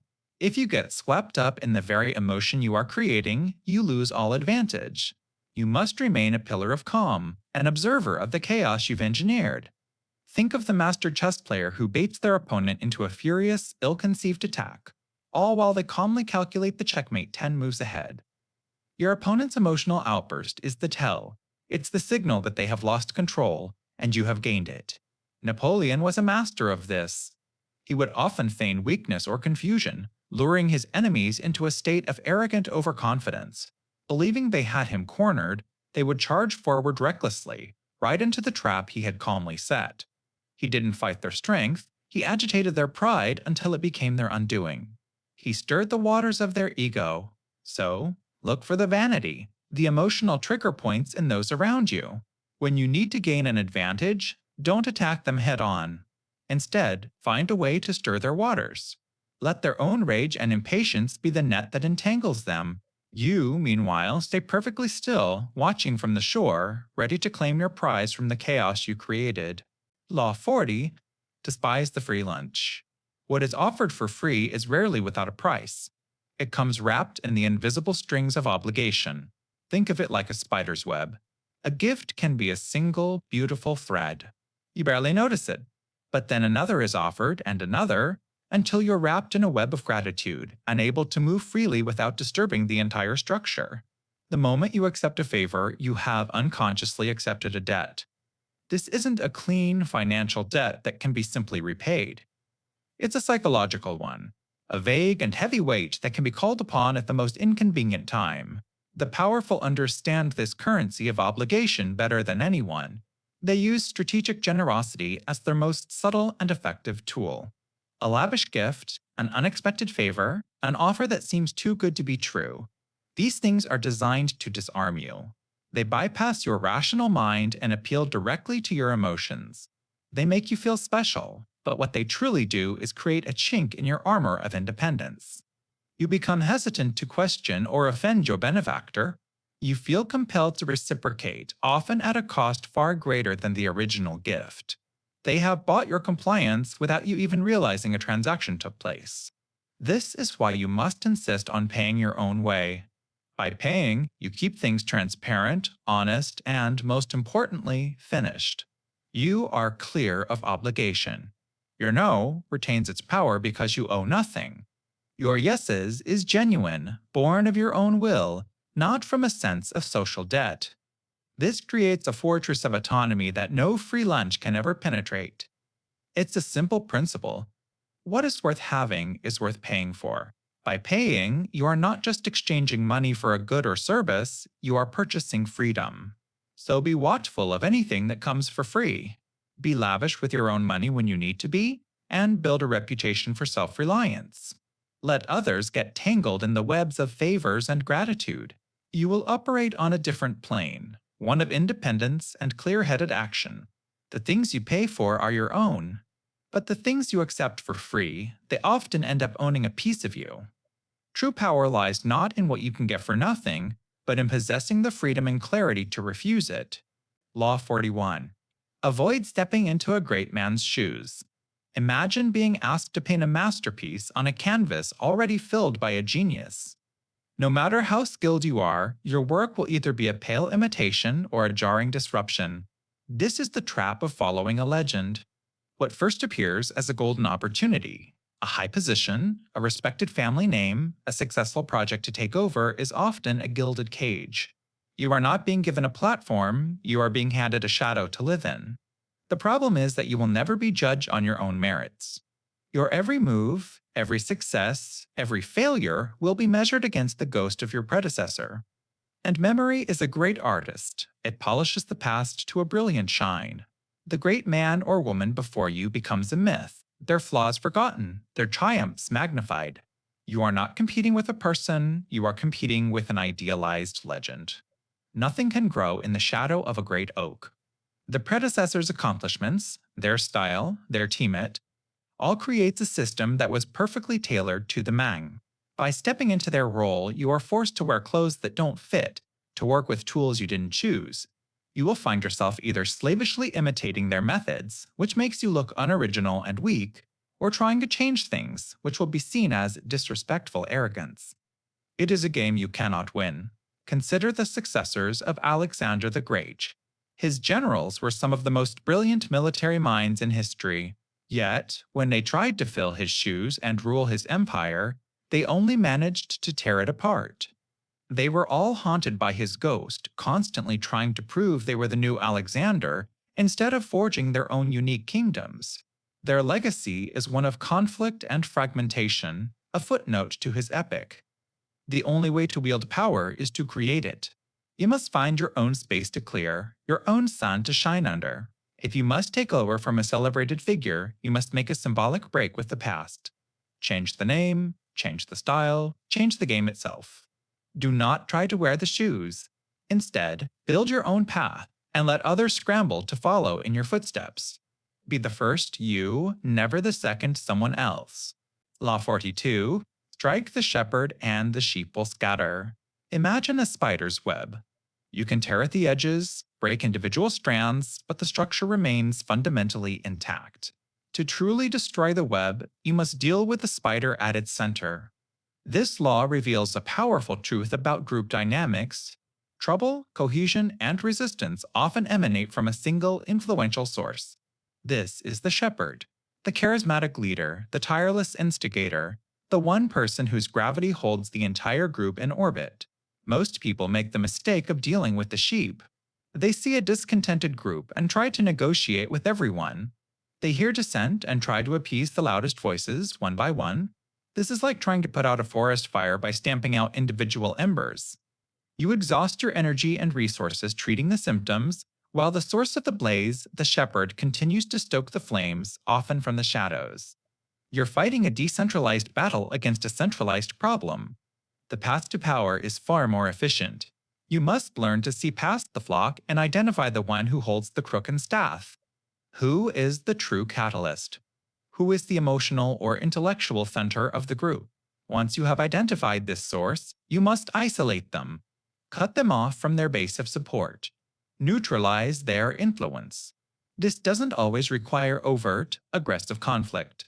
Sometimes, the most effective method is to outmaneuver them, to charm their followers away, or to expose them in a way that makes them appear weak and ineffective to the flock that once adored them. Think of it as a house of cards, a fragile structure held in a delicate balance by a few key pieces. You don't need a great gust of wind to bring it down. You only need to identify and gently remove a single, foundational card. The rest will collapse on its own. The group, deprived of its shepherd, will lose its direction, its momentum, and its will to resist. The sheep will scatter. Look around you, in your work, in your social life. When you face opposition from a group, resist the urge to fight on all fronts. Instead, step back. Observe. Find the one person who animates the others.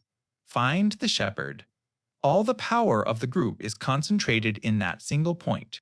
By focusing your efforts there, you conserve your energy and achieve a swift, decisive victory.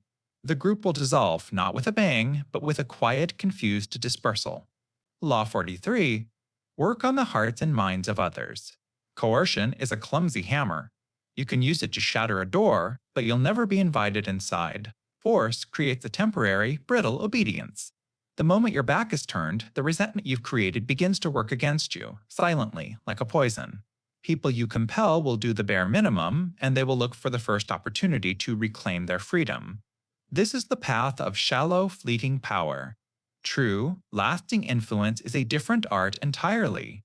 It's not about breaking the will of others, but about bending it. It's about making them want to move in your direction. This is the work of seduction, not in a romantic sense, but in the sense of captivating someone's mind, of aligning their desires with your own. Think of yourself as a gardener, not a warrior. A warrior attacks a fortress head-on. A gardener cultivates the soil. You don't shout at a seed to grow, you understand what it needs. You must first understand the psychology of the person in front of you. What are their insecurities, their dreams, their unspoken dissatisfactions? This is the soil. Once you understand them, you can plant your idea. But you don't present it as your idea. You frame it in terms of their self-interest, their emotions, their values. You show them how your goal helps them achieve theirs. You make them feel smart, understood, and respected. This is the water and the sunlight. Your idea begins to grow inside their mind, and they will soon cherish it as their own. When people believe they are acting of their own free will for their own benefit, their commitment is total. They will move mountains for a cause they believe is theirs. They won't just follow your orders, they will innovate for you, defend you, and champion your vision with genuine passion. Ignore the immediate gratification of force. It's a fool's game. Play the long game. Work on the soft, fertile ground of the human heart and mind. Cultivate loyalty, not fear. For the loyalty you earn is a fortress that will never fall. Law 44. Disarm and infuriate with the mirror effect. This is a psychological judo move. You don't use your own force, you use your opponent's, redirecting their energy until they trip over their own momentum. The principle is simple, yet profound. You hold up a mirror to your rivals. You do what they do, follow their actions, and mimic their strategies. By reflecting their psyche back at them, you create an illusion. They believe they share values with you, or they become hopelessly confused, unable to grasp your true intentions because all they see is themselves. Think of it like fighting a ghost. How do you land a punch on an opponent who perfectly anticipates and copies your every move? You can't. This mirroring effect neutralizes their efforts. It seduces them into a state of comfort, thinking you are on their side, or it paralyzes them with uncertainty. They are essentially shadowboxing, swinging at their own reflection, while you remain untouched, calmly observing their patterns. They can't strategize against you because they are too busy trying to understand the echo of their own actions. But the mirror has a sharper, more vicious edge. When you perfectly mirror someone, you are also mocking them in the most subtle way possible. You hold up a lens to their vanities, their predictable tactics, their emotional outbursts. You give them a taste of their own medicine, and for the arrogant, there is nothing more infuriating than seeing their own flaws played back to them. They become enraged, frustrated, and an angry opponent is a sloppy opponent. They will make mistakes, revealing their deepest insecurities and weaknesses in a desperate attempt to break the mirror. While they are consumed by their own reflection, either charmed or infuriated by it, you are doing the real work. You are learning. By imitating their strategy, you understand it from the inside out. You see its strengths, and more importantly, its fatal flaws. The mirror effect is the ultimate mask. It conceals your own strategy while revealing theirs. You let them believe they are in control, all while you guide them toward a trap of their own making. You don't defeat them. You create the perfect conditions for them to defeat themselves. 45. Preach the need for change, but never reform too much at once. This is the law of the gentle current, not the devastating flood. It understands a fundamental human truth. We are creatures of habit, finding immense comfort in the rhythm of the familiar. Sudden, radical change feels like an earthquake. It doesn't matter if the new building you promised is a palace, people will mourn the loss of their old, comfortable shack. The ground beneath their feet has vanished, and in its place is fear and resentment. They will fight you, not because your ideas are necessarily bad, but because the speed of your change has violated their deep seated need for security. Think of yourself as a master gardener inheriting an old, slightly overgrown estate. A fool would arrive with a bulldozer, clearing everything to start from scratch. The result? Barren earth and a rebellion from the spirits of the place. The wise gardener, however, walks the grounds first. They admire the ancient trees, they understand the soil. They begin by pruning a branch here, weeding a patch there, and introducing a new flower that complements the existing landscape. Over time, the garden is transformed into a masterpiece, but the change is so gradual, so respectful of what came before, that it feels like a beautiful, natural evolution. This is the game you must play. Verbally, you must be a visionary. You preach the need for a glorious transformation and paint a picture of the future that inspires hope. But in your actions, you must be a model of restraint. You make your reforms seem like gentle improvements on the cherished past. The Roman Emperor Augustus was a master of this. He dismantled the Republic and built an empire, yet he did it all under the guise of restoring old traditions. He maintained the comforting illusion of the familiar while fundamentally changing the entire structure of power. In your own world, when you gain a new position of influence, resist the urge to be the revolutionary. Don't tear down the old systems on your first day. Instead, observe, listen, publicly praise the traditions of the group, then introduce your changes one by one, framing each as a logical and mild improvement on a time-honored practice. Let people feel the comfort of continuity. Change the substance, but keep the comforting appearance. The past is not a dead thing. It is a living force in the minds of others. Be a visionary in speech, but a gradualist in practice. This is how you remake the world without making enemies, by making your revolution feel like a comfortable return home. Law 46. Never appear too perfect. Appearing better than others is always dangerous, but most dangerous of all is to appear to have no faults or weaknesses. Think of perfection as a blinding light. While it may seem divine, it doesn't illuminate, it scorches. It makes others feel shadowed, inadequate, and cold in its glare. This is the seed of envy. Envy is a silent and insidious poison. It creates enemies you will never see coming. When you present yourself as a figure of flawless triumph, you are not inspiring admiration as you might think.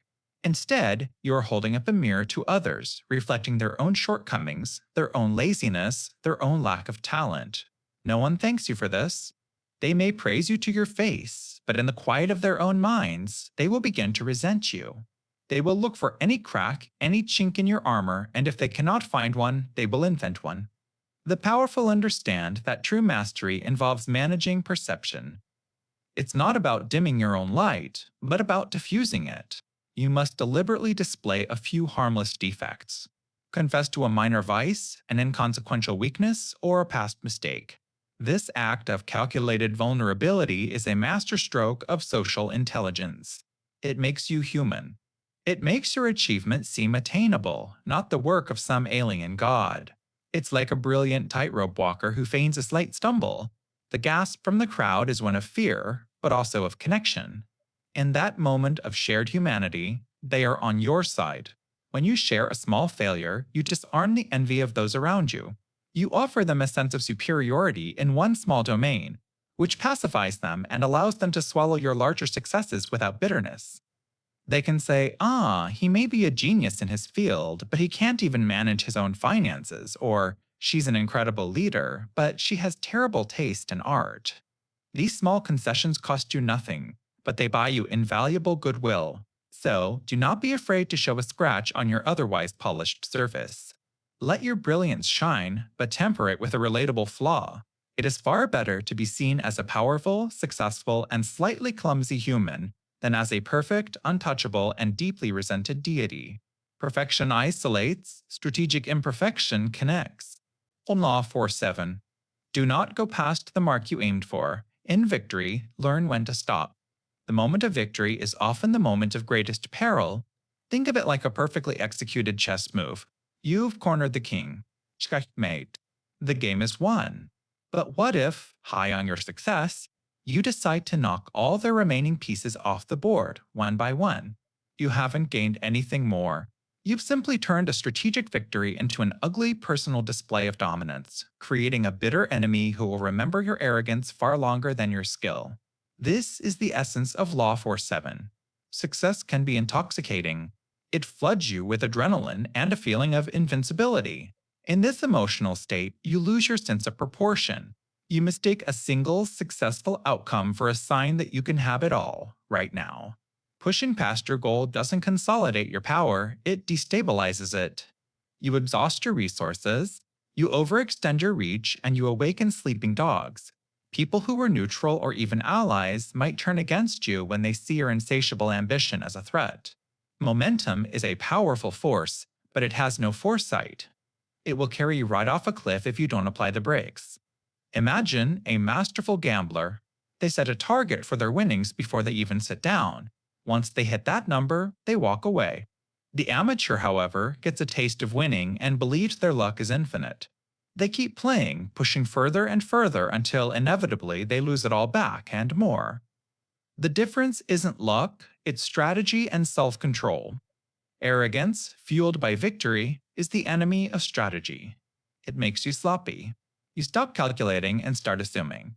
You believe your own hype, and that is when you are most vulnerable to a counterattack from a more patient, less emotional rival. In your own life, recognize this critical moment. You've won the argument, secured the promotion, or completed the project ahead of schedule. This is not the time to rub it in your rival's face or to immediately demand more. It's the time to consolidate. Secure your gains. Be gracious. Let the victory settle and become a solid foundation for your next move. The goal is rarely total annihilation. It is usually a specific, planned objective. By stopping at the mark you aimed for, you retain control, you preserve your energy, and you turn a fleeting moment of success into a lasting strategic advantage. True power lies not in the fury of the final blow, but in the wisdom to know when the battle is already won. Law 4-8. Assume formlessness. This is the art of being like water. Powerful enough to wear away stone, yet fluid enough to take the shape of any vessel. Water has no fixed form, so it cannot be grasped. It has no single path, so it cannot be predicted. To your enemies, a clear plan is a weakness.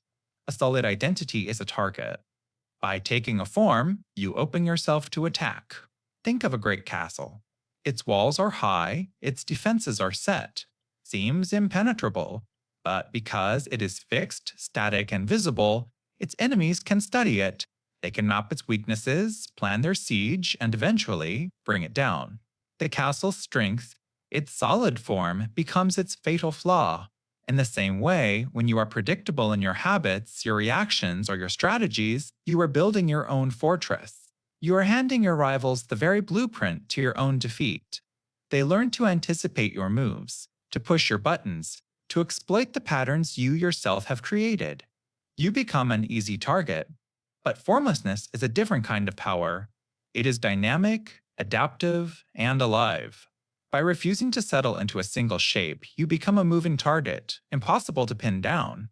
You adapt to changing circumstances not as a reaction, but as a natural state of being. This unnerves your opponents. They try to strike, but they hit only air. They try to understand you, but you shift before their analysis is complete. You are a puzzle they can never solve, a force they can never contain. This constant adaptation is not a sign of weakness or indecision. It is the highest form of strategic intelligence. So, how do you practice this? You learn to embrace ambiguity. You don't commit to one rigid plan, but instead hold several possibilities in mind.